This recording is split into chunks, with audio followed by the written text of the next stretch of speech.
Anies sudah lengser pun masih ada masalah. 24 warga gugat 27,9 miliar rupiah. Ditulis oleh Syardi dari siwar.com. Sebelum kita lanjut, jangan lupa subscribe dan nyalakan loncengnya agar Anda menjadi yang pertama mendapatkan informasi dari jurnal terupdate.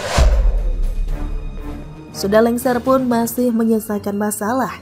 Mungkin ini cocok untuk disematkan kepada Anies. Gubernur DKI Jakarta digugat membayar ganti rugi sebesar 27,9 miliar rupiah terkait dengan keputusan nomor 979 tahun 2022 tentang lokasi penataan kampung dan masyarakat tahap 2 tertanggal 11 Oktober 2022. Keputusan yang digugat itu dikeluarkan saat Anies masih menjabat Gubernur DKI Jakarta. Gugatan tersebut dilayangkan 24 warga ke PT UN Jakarta. Terdapat sejumlah tuntutan yang tercantum dalam gugatan tersebut.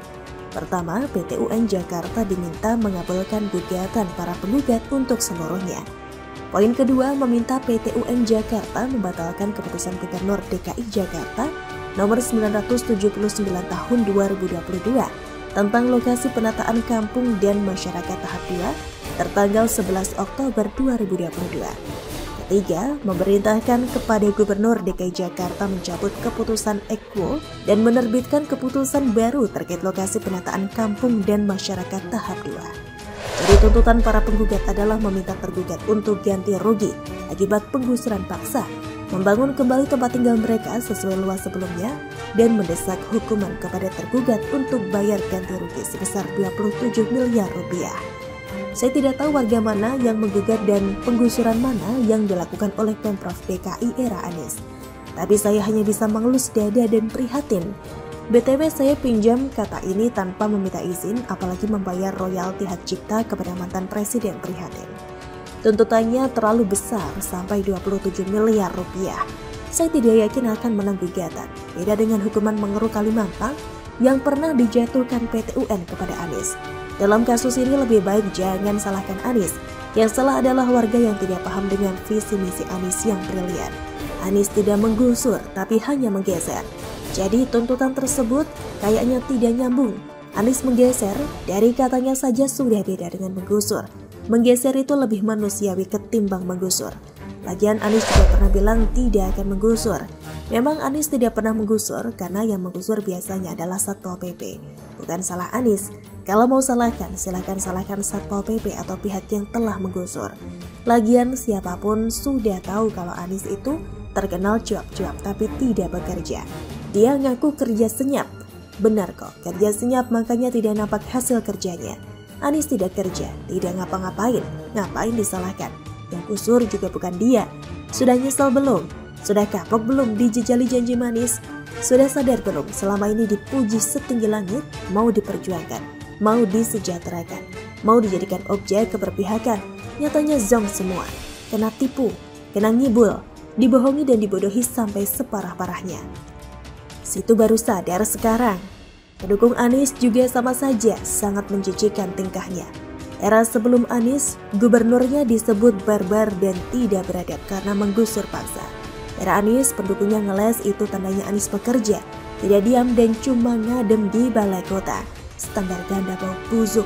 Jelas sekali track record Anies sangat jelek, tapi masih saja dicoblos waktu Pilkada DKI 2017 demi euforia agama dan janji surga. Sekarang apa yang mereka dapat? Maju kotanya bahagia warganya, atau malah amburadul kotanya sengsara warganya? Karena jatuh janji manis dari Anies.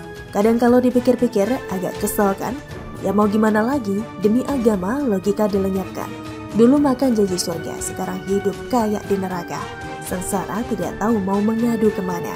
Hanya Anies yang suka pamer-pamer keluyuran ke luar negeri, jadi anggota dewan di Oxford lah, jadi pembicara di Singapura lah, jadi tamu undangan di acara sampingan G20 lah, pamer lagi bahasa Inggris lah. Sedangkan rumah DP 0 rupiah, dia diam. Banjir parah, dia diam. Ditanya soal normalisasi sungai, dia kabur. Ditanya soal sumber resapan, dia cuma senyum kayak model iklan pasta gigi. Apalagi ditanya soal Formula E dan kasus dugaan bansos baru-baru ini, dia pasti lari terbirit-birit. Masih mau pilih Anies? Siapa presidennya? Anies. Apa partainya? Nasdem. Makan tuh janji manis dari Anies. Bagaimana menurut Anda?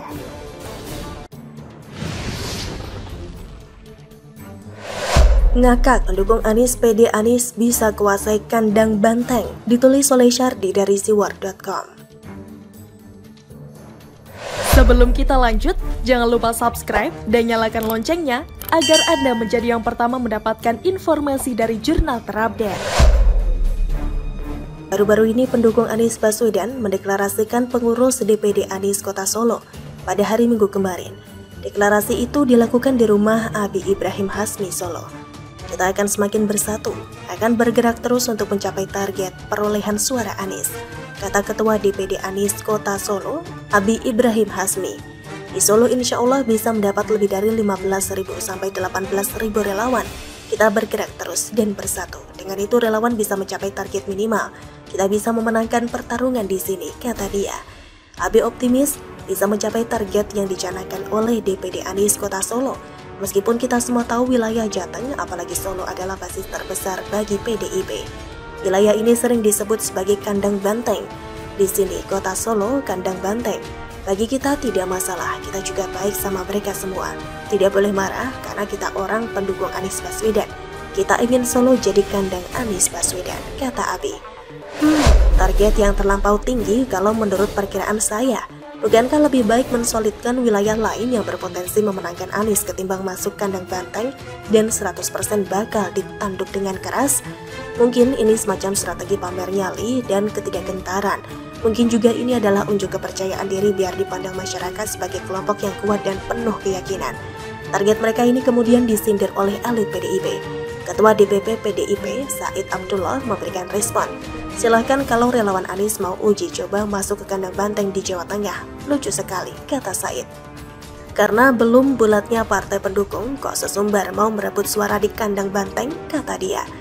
Dia meminta semua pendukung Anies memastikan terlebih dahulu agar Anies benar-benar mendapatkan tiket capres di Pilpres 2024. Jangan-jangan nanti gagal. Untuk jadi calon presiden saja gagal, tapi sesumbar duluan. Tong kosong itu memang nyaring bunyinya dan bikin polusi ruang publik, kata dia lagi. Justru mereka suka sesumbar agar terlihat kuat. Yang penting pamer dan unjuk kekuatan dulu. Menang kalah urusan belakangan, yang penting petentang-petenteng dulu. Jadi mirip seperti pertandingan sepak bola. Masing-masing pelatih selalu sesumbar dan yakin menang. Ngomong lebih baik dari langit. Bahkan mereka menjelekkan lawannya, seolah seperti anak kecil yang gampang dikalahkan. Ini sudah biasa. Kalau dalam bahasa awam, ini seperti gertak sambal supaya lawannya gentar dan sedikit goyang. Nyatanya, selalu ada yang tong kosong nyaring bunyinya. Yang kalah, yang akan kena bully belakangan. Strategi politik dengan menyerang kandang lawan pernah dilakukan oleh pasangan Pilgub Jawa Tengah tahun 2018. Itu Sudirman Said dan Ida Fauzia yang melawan Ganjar Pranowo dan Taj Yassin. Sudirman Said dan Ida Fauzia didukung oleh PKB, Gerindra, PKS, dan PAN. Koalisi sebesar itu pun gagal mengalahkan Ganjar karena gagal merebut suara di basis-basis PDIP seperti di Semarang dan Solo. Hasilnya Ganjar Pranowo dan Taj Yassin memenangkan Pilgub Jateng dengan selisih suara lebih dari 3 juta dengan Sudirman Said dan Ida Fauzia. Ganjar Yassin meraih suara 10,7 juta, sedangkan Sudirman Said Ida 7,2 juta suara. Di beberapa survei, Anies juga tidak memuaskan di wilayah Jawa. Untuk Jawa Barat, pemenangnya Prabowo. Untuk Jawa Tengah, sudah pasti pemenangnya Ganjar. Untuk Jawa Timur, Prabowo menang sangat tipis dengan Ganjar. Hanya selisih 0, sekian persen, sedangkan Anies tenggelam di Jawa Timur. Dan Indonesia bagian timur juga tak akan menguntungkan Anies. Dengan fakta ini pun pendukung Anies masih bisa pede dan sesumbar. Memang daya tempur mereka cukup kuat meski sebenarnya sudah malas dan capek dengan hasil yang didapatkan. Harusnya bikin lagi acara jalan santai atau jalan sehat dengan hadiah utama mobil Ferrari, jalan-jalan keluar angkasa dan rumah mewah seharga 10 miliar rupiah. Dijamin yang datang pasti membludak, ngalah-ngalahin jumlah pendukung Habib Rizik yang jemput di bandara. Lalu diabadikan di medsos, bikin caption yang menggelegar dan lebay. Dengan demikian baru bisa terbentuk persepsi Anies kuasai kandang banteng. Meskipun yang percaya adalah kelompok yang itu-itu juga. Bagaimana menurut Anda?